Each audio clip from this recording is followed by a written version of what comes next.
Thank you very much for the introduction, Tali. I don't speak Hebrew, so I didn't understand the introduction. But I assume you told me that I have expertise in Duchenne muscular dystrophy. So welcome to everyone, and well, thank you very much for the opportunity to present here. Sadly, online and not in person, as I heard. Here, the weather is much nicer over there as it is here in the Netherlands.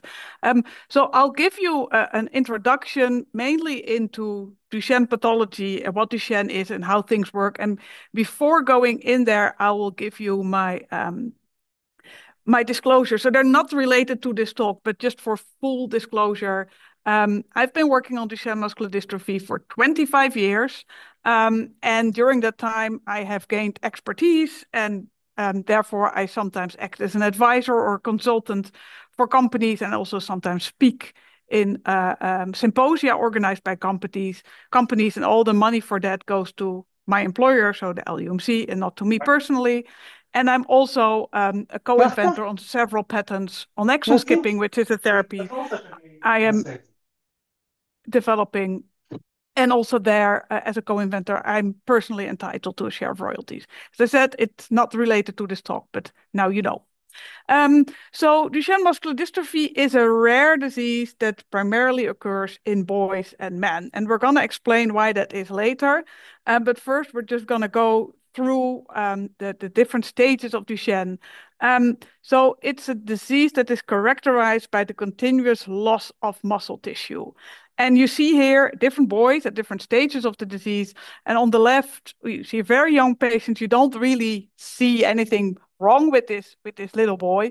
But even at this stage, when they're like 1.5, 2 years old, when they get up from the floor, what you can see this boy, he leans on his thigh when he gets up from the floor. That is because he has muscle weakness. So he doesn't have the muscle strength to just go up as other children would. So Duchenne is characterized by gradual decay of muscle tissues and therefore also muscle functions. And this doesn't happen at the same rate in each muscle. So what you can see here the boys have this weird stand where they have the lordosis, so the belly goes to the front. This boy walks on his toes. That is because, well, they lose several muscles and they still have other muscles. And what they will then do, they will try to maintain function with the residual muscle function that they have left. Most Duchenne patients will become wheelchair dependent before the age of 12. And after that, also the respiratory and arm function will go down.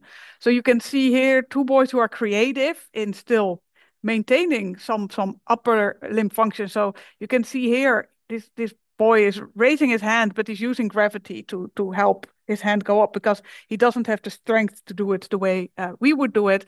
And you can also see this boy really needs both hands and arms to feed himself. Most boys lose all arm function and maintain just residual function in a few fingers or thumb, and need assisted ventilation by the age of 20. Patients usually die in the 3rd or 4th decade of life due to respiratory failure. So it's a severe disease and it's really characterized by the loss of one muscle function after the other. So Duchenne and Becker, you heard Tali say it, so even I heard it. Even though I don't speak Hebrew, I heard her say Duchenne and Becker. And why are they always mentioned together? That is because the protein that is involved in both diseases is the same, and that protein is dystrophy. Now, first, very briefly, what is Becker muscular dystrophy? It's also a progressive muscle wasting disease, only the symptoms start later and the progression is slower. So compared to Duchenne, it's a milder disease, but of course, compared for the healthy situation, it's still a disease where most patients will at some point need a wheelchair. So it's still debilitating, but compared to Duchenne, it's much milder. And I mentioned already, both diseases are caused because the dystrophin protein cannot function properly. And this is what the dystrophin function does. It connects a protein called actin to a protein called beta-dystroglycan. And I'm going to simplify this for you. So what dystrophin does, it binds on one side to the machinery that is involved in muscle contraction. So that allows our muscles to contract and to move. And the other side is connected to the connective tissue layer that surrounds each muscle fiber. So in that way, dystrophin provides stability during muscle contraction. And I like to use the carabiner as an example of what dystrophin does, because like the carabiner, dystrophin has two domains to which it binds, to the skeleton of the muscle fiber and the connective tissue surrounding muscle fiber. And in between, you could say there's an elastic domain. So that is the same as this carabiner. Now this you need if you go rock climbing or if you go upseiling. And well, like dystrophin, it has two domains to which it's connected to other things. And also like dystrophin, so you don't need the carabiner to go upseiling or to go rock climber. You don't need dystrophin to have muscle. You don't need dystrophin to use muscle. You need dystrophin to prevent muscle damage. And it's the same thing with the carabiner. If you have no carabiner, well, you can still go rock climbing, but if things go wrong, they go horribly wrong. Now, what happens in Duchenne patients is that the gene code for the dystrophin protein that's present in all our cells, the gene code becomes unreadable. So you have the first part of the protein, and then the code becomes unreadable, so translation stops, and you only have the beginning of this protein. And since this protein has a function to connect the inside of the muscle fiber to the outside, of course, if you have only one part, this is not functional. In Becker patients, there's also errors in the dystrophin gene, but now the code remains readable. So what you get is a shorter protein. So you can see both the clicker domains are there. It's just shorter. So you can go rock climbing with this. This you probably will be bruised if you make an error, but it's much better than this situation where you don't have a connection. So this explains why Duchenne patients have more severe pathology than Becker patients. Now, if we go into some more detail, what happens if there is no dystrophin? If there's no dystrophin, every time people use their muscle, there's muscle damage. And so every time Duchenne patients use their muscle, there's muscle damage. So you could say maybe not use your muscle, because then you don't get damage. But if you don't use your muscle, you will also lose your muscle. So there is no way out. Muscle damage normally in healthy individuals is not a problem. Our body has a system to correct the damage. So step one, you have inflammation that clears away the damage. And then step two, you have repair. So this also happens in Duchenne patients. So the repair system is activated and you get inflammation. But because Duchenne patients have muscle damage all the time, the problem is that at one place, maybe you're ready for repair, but next to that location, there's ongoing damage. So the inflammatory system says, no, you cannot repair at this location, but then the second location next door also is not repaired. So there's chronic inflammation, and that will inhibit the repair. The chronic inflammation also makes that there's oxidative stress, which is bad and causes more damage. And the chronic inflammation causes fibrosis. And the oxidative stress also causes fibrosis. And fibrosis means that instead of the muscle making new muscle, it's making scar tissue. And once this is there, it will inhibit repair. So you already see several vicious circles that all go away from repair towards losing muscle. Another thing that happens if you have no dystrophin is that there's less blood flow to the muscle. And of course, if you use your muscle, you need the blood, you need the nutrients, you need the oxygen. So if there's less blood flow, you will get more muscle damage and you get more oxidative stress. So an extra push to this negative spiral. And finally, there's too many calcium ions going into the muscle fibers, and that is damaging to the mitochondria. And the mitochondria in our cells are the power generator, so they produce the energy, and they do that by oxidation. So what happens if they're damaged? You get more oxidative stress. So what you see is all these pathological pathways all work together, that patients continuously lose muscle tissue, and with that also muscle function. So a brief recap. Dystrophin stabilizes the muscle fibers during contraction. If there is no dystrophin, you have continuous damage. And that leads to chronic inflammation, the production of scar tissue rather than muscle regeneration, and the loss of muscle tissue and function. So these processes happen in Duchenne, but they also happen in Becker muscular dystrophy. They just start later and they happen slower, but they do happen. So I mentioned already, Duchenne and Becker are primarily occurring in men. Why is that? Because the gene that codes for the dystrophin protein is located on the X chromosome.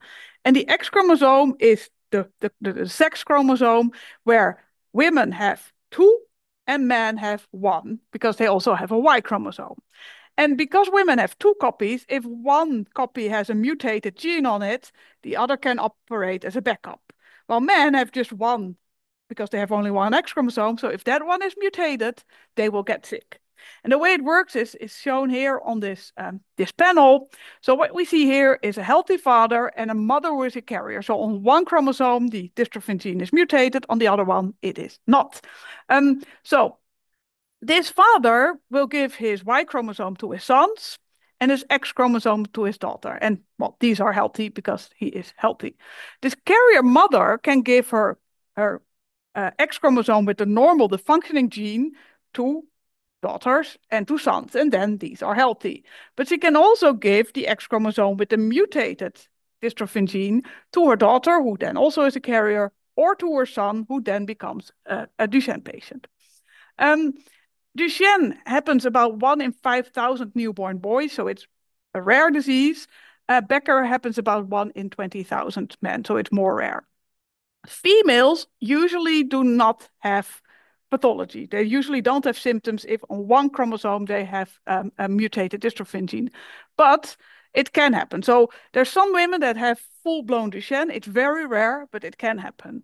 There's also women that have symptoms, and we used to call them symptomatic carriers, but that's a bit of a misnomer because carrier suggests you're not symptomatic, and then you say symptomatic carrier. So that doesn't really work. So now these women are called female dystrophinopathy, and this is more common, and this can vary from some weakness or pain during exercise to women that also need to be in a wheelchair. So there's a variation. It is rare, so the majority of women do not have symptoms, but it definitely can happen. All women who are carriers are at risk for developing cardiomyopathy. And about 1 in 10 will develop cardiomyopathy. So they need to be screened for this every 5 years. And then if you see that there is cardiomyopathy, they need to be screened more frequently and they need to be treated because there is cardiac medication that they can take. So what is also interesting is that 1 in 3 cases is new.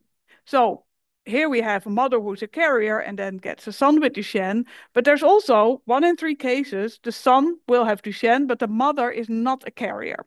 So in her body cells, she doesn't have the mutation. Only in a few of her egg cells is the mutation there. And of course, if you test this in the blood, you will not see it. It's only present in the germ cell, so in the egg. And that means that even if the mother is not a carrier, she is at risk of having another son with Duchenne because part of her eggs are affected. And that can be anywhere from 1% to 20% that have the mutation. So back to the pathology and the progression. So how do you recognize Duchenne? Because it's a rare disease. So the average individual will maybe never encounter a Duchenne patient. Once you've met a Duchenne or a Becker patient, you will remember because it's such a striking phenotype. But yeah, it's very possible. So my father was a clinician working as a home practitioner, and he practiced for 30 years, and in his whole career he diagnosed 1 Becker patient. So that is because it is rare. What is challenging because it's rare is that most clinicians will not be familiar with the disease. So what happens at the beginning? There's a delay in motor milestones. And that is, of course, well, very vague because children are varying anyway, and when they start to sit, when they start to walk. But on average, Duchenne patients are delayed. And then looking back, usually it's yes, indeed, he was late with walking and standing.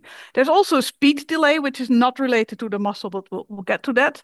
Usually patients are diagnosed between 3 and 5 years old. But then if you ask the parents, when did they start to have symptoms? Usually the symptoms start at about 2 years of age. So there's a delay, and this is because people don't recognize, like the average clinician is not familiar with the disease, so there's delays. And then once families are with the neuromuscular specialist, then the diagnosis happens. Standards of care are there, so I'll show this also in the next slide. So there's a real multidisciplinary team about care, and the one thing that we know can slow down disease progression is chronic treatment with corticosteroids. So that is part of the standards of care. With that, still, loss of ambulation usually occurs before 12 years of age. Then there's the loss of hand and arm function that I mentioned already early on in the presentation. There's respiratory function decline, so that really starts when patients become wheelchair dependent, and then they need assisted ventilation around the age of 20. And then there's cardiomyopathy. And I think so this is in a world where there's good care and where the patients receive good care. Without care, patients will usually die before the age of 16. So this is the situation where there's care, where there's ventilation, where there's steroid treatment. Most patients will die due to cardiomyopathy. And the trick here is because patients are in a wheelchair, they're not very active. So they will not realize that they have cardiac pathology because there's no symptoms. There's now more and more knowledge about this, so patients are treated proactively with cardiac medication, and still most patients die from cardiac failure. And I think I want to make a point about the quality of life, because if you hear this story and if you see the pictures and if you hear that patients lose all muscle function, you think these boys, these men will probably value their quality of life as extremely poor. And well, I've spoken with many patients, and there's really a lot who say, I have a very valuable life. I really value my life, I'm happy. And also there's studies that show that if you measure the quality of life in Duchenne patients, it's not different from healthy individuals. And I think that is really, for me, it's incredibly inspirational, because this really shows incredible resilience and coping mechanisms and strength of mental strength from the Duchenne patients. Now, Duchenne is not just a muscle disease. I mentioned already the speech delay. The dystrophin is very important for the muscle, but dystrophin is also expressed in the brain. And then it's especially expressed in the brain during embryogenesis. And therefore, it's not surprising that Duchenne patients are at risk for having developmental diseases. So this is not occurring in all patients, but they have a higher risk. So the average IQ of a Duchenne patient is shifted 1 standard deviation to the left. So the average IQ of healthy individuals is 100. The average IQ of Duchenne is 85, but there is a normal distribution. So there's some that are mentally retarded, but there's also some that are incredibly intelligent and that have academic education, etc. So it's really, you get the whole range. Learning difficulties, however, are common. Especially the verbal intelligence is affected. Dyslexia is very common. Behavior difficulties are common. And of course, the chronic steroids can exacerbate these. And they're also at risk of developing autism spectrum disease, or of having autism spectrum disease. So these pathologies, so these brain comorbidities, are part of the Duchenne pathology. And I mentioned already, sometimes speech delay is the first thing that people notice. They notice that the patients are, well, say, have intellectual disability, and then the motor milestones are slow, and people will interpret this as, well, that's probably because they have cognitive problems. Well, actually, the slower motor function milestones are from the muscle problems, and the other things are from the brain problems, all due to the lack of dystrophin. So this is a slide I promised on the multidisciplinary care. I will not go over everything, but I think it's important to bear in mind that there's really a team of experts that tries to provide optimal care for the Duchenne patients, with rehabilitation and management and psychosocial management, the heart, the lungs, the GI. And also, because there's chronic corticosteroid use, you need an endocrinologist, because there's all sorts of side effects caused by this chronic use of steroids. So with the steroids, the disease progression is slower, later loss of ambulation, better heart function, better respiratory function. It has benefits, but it has major side effects. So I mentioned this already. Without care, Duchenne patients generally will literally suffocate before the age of 16. With care, they live longer. They can live in their 30s, 40s. There's even some in their 50s, but some still die earlier. And that can be, for instance, because they have respiratory infection. And you can imagine that cough function is impaired, respiratory function is impaired, and then if you get an infection, you cannot clear, so you get pneumonia more easily, and then you already have respiratory problems, and things can deteriorate quickly. So really important to care about this. And also the corticosteroids I mentioned already, they have side effects. So they cause osteoporosis. So there's a fracture risk in Duchenne patients, especially the vertebrae fracture, so the spine, the bones in the spine. And I think adult Duchenne patients, almost all will develop vertebrae fractures that can be incredibly painful. There can be growth stunting, weight gain, delayed puberty, and also important adrenal suppression. So because you give the corticosteroids, the adrenal glands will stop producing cortisol. They will go into hibernation because they get an external supply. When you get an accident, you need cortisol, but because the adrenal glands are in hibernation, this is not produced, and that can really lead to very severe problems, so even lethal issues. So it's really important when accident happens or when patients are sick that they get corticosteroids treatment via intravenous infusion. And I mentioned the GI problems, so the gastrointestinal problems, especially in older patients, this becomes an issue. And it's not just because they sit in a wheelchair and they're not very active, but it's also because, of course, there's muscles in our gut. And these also will slowly deteriorate, and therefore gut motility will go down, and you are at risk of constipation. So what can we expect from treatment? Sadly, we cannot, there's currently nothing in the making that will cure this disease. So Duchenne is a progressive disease, and the treatments that are approved, the treatments that are in development, will slow down progression. So the muscle function that is lost will not come back. It's from the start of the treatment, the progression will go slower. And there's two types of treatments. One tries to restore the missing protein, so the dystrophin, and there's many ways you can do this. And the other one tries to, or the other ones try to reduce the pathological pathways. And you can, well, there's many actors in that path, in these pathways. So there's many different places where you can interfere. And of course, then you can say, well, shouldn't we combine this, restore dystrophin and target the pathological pathways? And that is probably what we will need to do in the future. So in summary, Duchenne and Becker are both rare, and they're both progressive muscle wasting disease. We're calling them dystrophinopathies more and more because, well, it's really, when are you Becker, when are you Duchenne? It's starting to be a bit of a gray zone. So we try to combine them also because then the female dystrophinopathy is part of it as well. It affects the muscle and the heart, but also the brain. And multidisciplinary care is required. Patients now live longer, but that's mainly due to care. Therapies are only now in development, and a few are approved, but they will only slow down disease progression. So with that, I thank you for your attention. And of course, if there's questions, I'm happy to answer them. And if you don't feel comfortable asking them in English, feel free to ask them in Hebrew. I'm sure that some of the little step people will be happy to translate.